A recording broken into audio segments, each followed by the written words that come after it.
Começa agora o Link MPSP, um programa que traz todas as novidades e informações acerca do Ministério Público de São Paulo, o maior do país.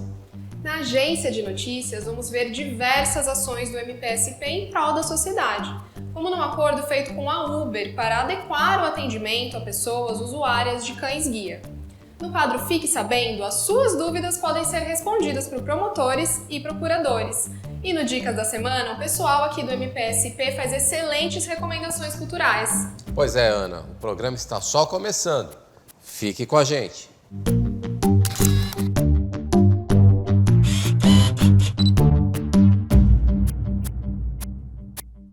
A Promotoria da cidade de Franca sediou um encontro para aprimorar o atendimento a mulheres vítimas de violência doméstica na região. O foco foi a definição de um fluxo de atendimento jurídico, psicológico, assistencial, de saúde, dentre outros tipos, voltados para as vítimas desse tipo de crime. Além dos promotores de justiça Augusto Soares Arruda, Cláudio Scavacini, Dilson Santiago, Joaquim Rodrigues e Yuri Borges, também compareceram profissionais de outros órgãos, além de membros da sociedade civil. O promotor Cláudio Scavacini falou com o nosso programa sobre a reunião. A Promotoria de Justiça Criminal esteve reunida com várias entidades buscando medidas que visam o enfrentamento da violência doméstica. Várias entidades como a Ordem dos Advogados, através de suas comissões, Secretaria da Educação, Saúde, Assistência Social, Polícia Militar, Polícia Civil, Grupo das Mulheres do Brasil, estiveram presentes. O objetivo principal desta reunião foi conhecer esses parceiros na luta e também traçarmos como objetivo principal o fluxo de atendimento para essa mulher vítima.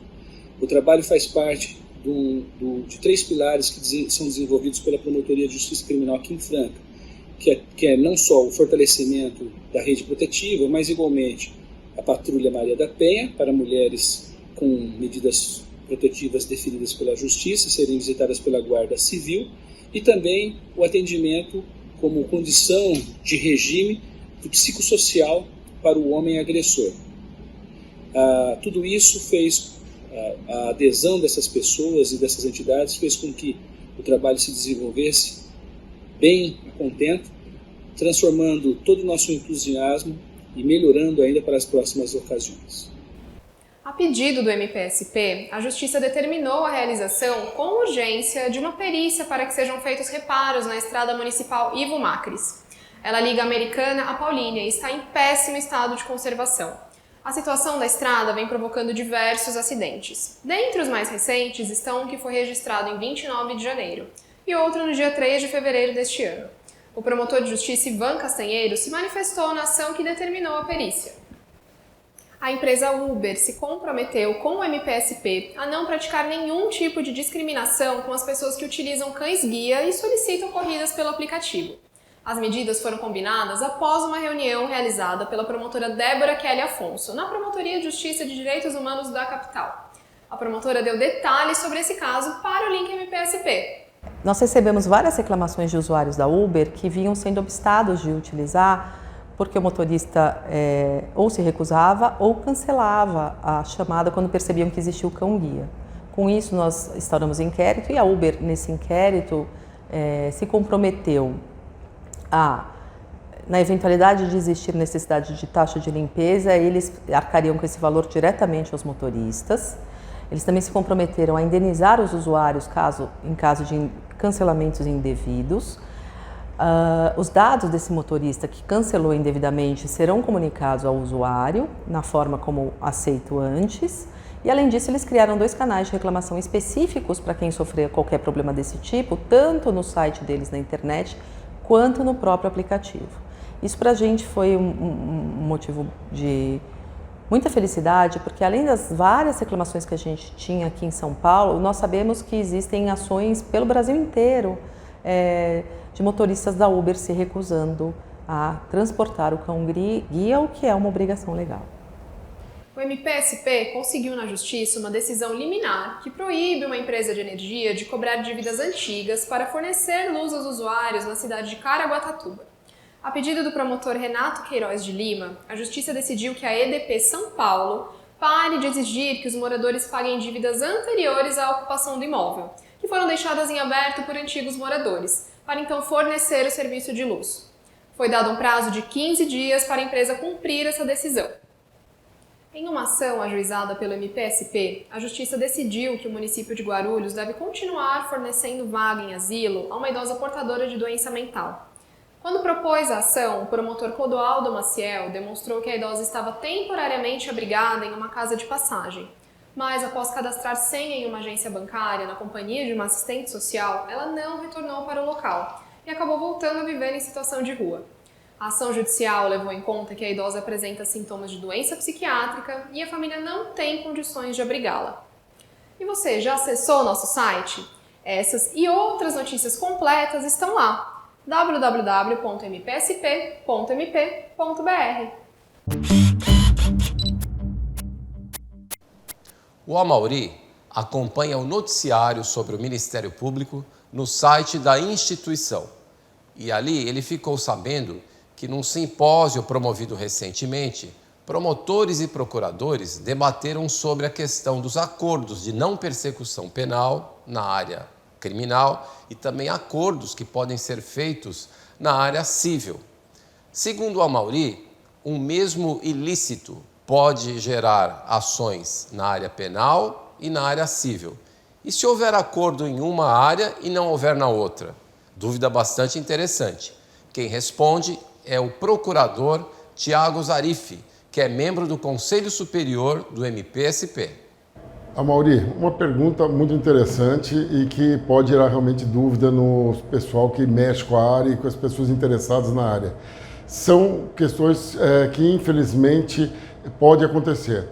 O interesse público seria realmente que o Ministério Público tivesse o acordo nas duas áreas, tanto civil quanto penal, para solucionar a questão de forma definitiva em ambas as situações.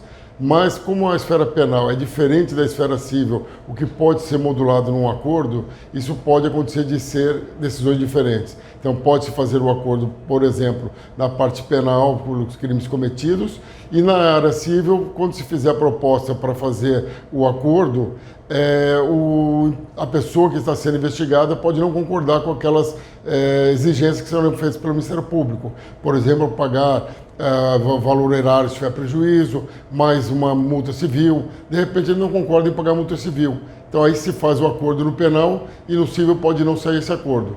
Mas o interessante é que se resolva as duas questões através de acordo, porque para a sociedade e para o erário será bem mais interessante.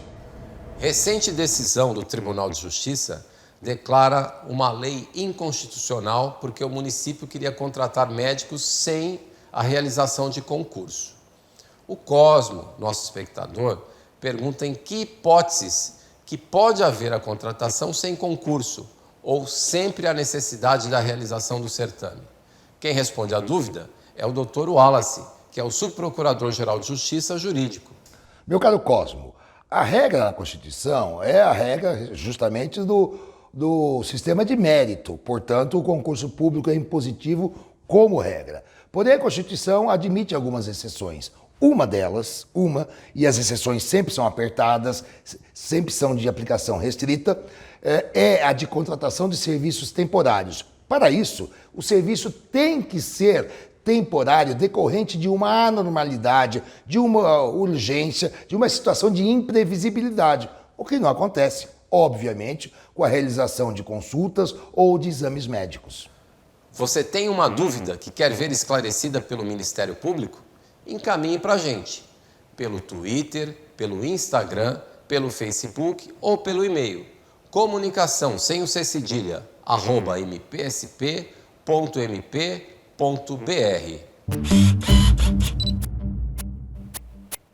Você sabia que o memorial do MPSP está aberto a visitas? A Daniele, que trabalha lá, falou sobre elas. Boa tarde, meu nome é Daniele, sou estudante de História e estagiária aqui do Memorial do Ministério Público de São Paulo. Aproveitando, que 13 de fevereiro foi comemorado o Dia Estadual do Ministério Público, gostaria de convidá-los para fazer uma visita ao memorial. Aqui você tem várias informações sobre o Ministério Público, inclusive sobre as personalidades que passaram pela instituição, como Monteiro Lobato, que foi um promotor. Aqui temos vários documentos sobre ele, uma parte da exposição é sobre ele. O memorial funciona de segunda a sexta-feira, das 9 às 7 horas da noite, é gratuito, aberto ao público e fica na sede do MP, na rua Riachuelo 115. Venham conhecer o memorial. A última dica de hoje é do Procurador-Geral de Justiça Jean Paulo Esmânio. Ele fala sobre o programa Retratos da Cidadania, que está sendo exibido na TV Cultura. A minha dica da semana é o programa Retratos da Cidadania, que passa na TV Cultura toda quarta-feira, 23h45. Você já viu? É um programa muito legal, fala do Ministério Público em todas as suas áreas de atuação e no estado todo. Fala de questões ambientais, de proteção ao consumidor, a infância e juventude, proteção da família, fala da nossa atuação na área criminal, no combate ao crime organizado e também no combate à corrupção, que é o principal dos temas aí do nosso dia a dia. Vale a pena ver. E se você não puder assistir na quarta-feira, é muito importante você saber que ele repete no YouTube. Não perca, é muito bacana de ver. E você, curtiu essa edição do Link MPSP? Não se esqueça de se inscrever no nosso canal do YouTube, youtube.com/mpspoficial. Até a próxima!